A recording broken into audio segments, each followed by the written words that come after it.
This is the 361 Eleos 2. It looks pretty much exactly like the last version, and on paper, it seems like it's pretty much exactly like the last version.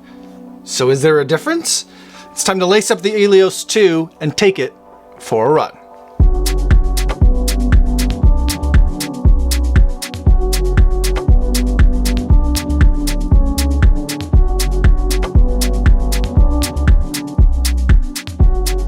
Yo, what's going on? My name is Kofuzi and I'm a non-elite runner who reviews running shoes here on YouTube. And today I want to talk to you about the 361 Eleos 2.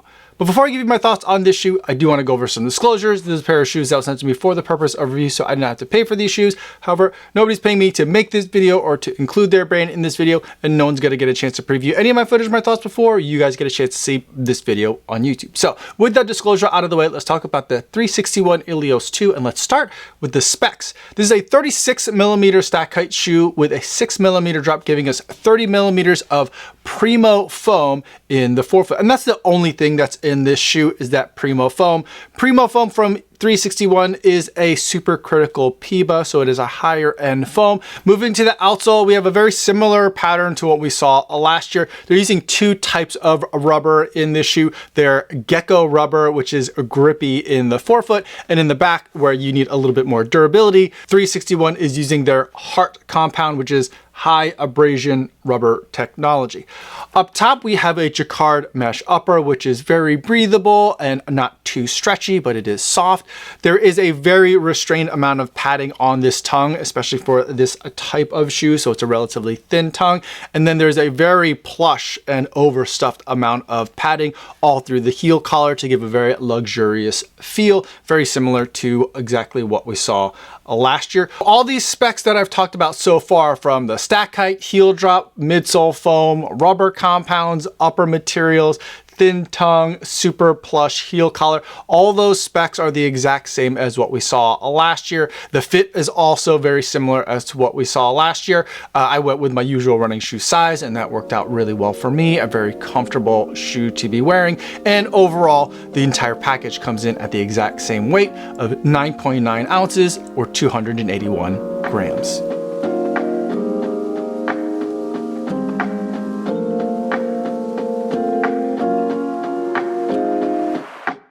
Now that we talked about what the shoe is like on paper, let's talk about what this shoe is like on the road.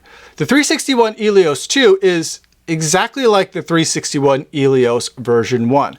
And that, in a lot of ways, is a very good thing. It's a very comfy shoe, a very squishy shoe. The Primo foam is very dynamic. In other words, it crumples a lot when you land on it, and then it releases back to you in a very gentle way, which leads to a very squishy and soft experience. I find it really nice to wear for recovery runs or days where I want to be a little bit more comfy, but it also has a little bit of peppiness to it, so it's not the mushiest of shoes. So it's great for everyday training as well, and I also put in a bunch of treadmill miles on it, and I feel like it works really well there too. I don't think that I'd want to be in it for very long runs or for anything where I have to be very speedy, because I think some of that softness would start to become a little bit of a negative in those types of scenarios. But for daily training and for recovery running, I think that the 361 Eleos 2 is a very comfortable option. But it leads me to the question of what's the difference between the 361 version 1 and the 361 version 2?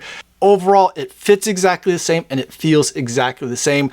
I'm really struggling to tell the difference between these two shoes, because I think basically this is not an upper update, it's a non-update. So basically with the 361 Eleos 2, you're getting the same exact shoe as a 361 Eleos 1.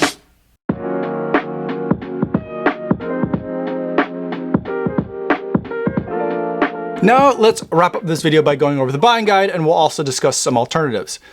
The 361 Eleos 2 is a comfy max cushion shoe that is peppy enough for daily training work as well. It's so squishy that it's not something that I'd recommend for long runs or for really speedy interval types of work. And it's also so squishy that it's not something that I'd recommend to my bigger, taller friends or for someone looking for a shoe to use in the gym. But if you are looking for a very comfortable max cushion shoe, the 361 Eleos 2 is a very viable option. This shoe goes on sale February 1st for $150, and that's not a terrible price, but given that this shoe is exactly the same as the 361 Eleos version 1, the fact that it's $5 more than last year is a bit frustrating. I do believe that the 361 Eleos version 1 will be getting discounted to get rid of any remaining inventory. So if you're interested in this shoe, I'd say hurry up and get pairs of those while supplies last at that discounted price. But if you're looking for some alternatives to this shoe, let's go over a couple that exist on the market to see where the 150 of the 361 Eleos 2 stacks up. First, let's talk about one of my most underrated shoes of 2025. It's a very comfy, squishy max cushion shoe from Under Armour. This is the Infinite Elite 2. And I feel like a lot of the words that I'd use to describe the one shoe are the same words I'd use to describe the other. There's a lot of similarities going on in these two shoes, but there is some differences in the foam. I'd say that while both of the foams compress very quickly, I feel like the compression on the Primo foam is a little bit more controlled. And I feel like there's more foam in the forefoot in this shoe, whereas the Infinite Elite 2, it feels like the foam drops off very quickly in the forefoot. So if you're a heel striker, you're getting a lot of goodness in the back. If you're a forefoot striker, not as much. But otherwise, two shoes that are very similar. And normally this shoe retails for $160, but it's currently on sale at $155, a whopping $5 off. But there is a current applicable promo code extra 50. I'm not sure globally if that's available, but in the United States it's available, where you can get 50% off of the sale price right now. And that brings that shoe to about $75, $80. And that is a fantastic price for a great shoe. And I'd say that I do enjoy the 361 a little bit more than the Infinite Elite 2, but at $78, under 80 bucks, I'd say you should probably go with the Infinite Elite 2. And then the other shoe that I think is also very similar in terms of the dynamics of the feel of the shoe comes from Skechers, the Big S. This is the Aeroburst. This is a shoe that I'm sure if you're on TikTok, you've seen this a bunch of times, but I think a lot of the same things or same approaches are going on here. They're using a very squishy foam for a comfortable and cushioned experience. I'd say that the foam in the Eleos 2 is a little bit nicer than the foam that's in the Aeroburst.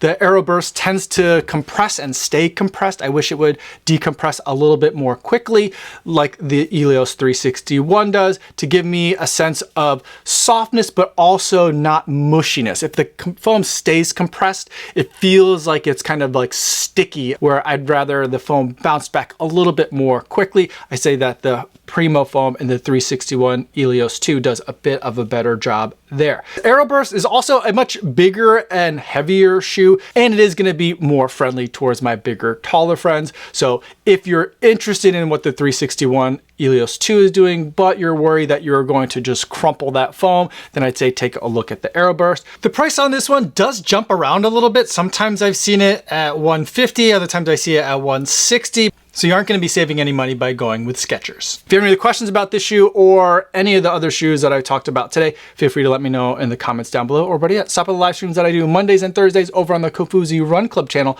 I'd love to see you guys over there in the chat. That's all I have for today, everybody. Thanks so much for making it all the way to the end of this video. Hopefully you guys are staying safe out there on your runs, and I'll see you in the next one. Yo, what's going on?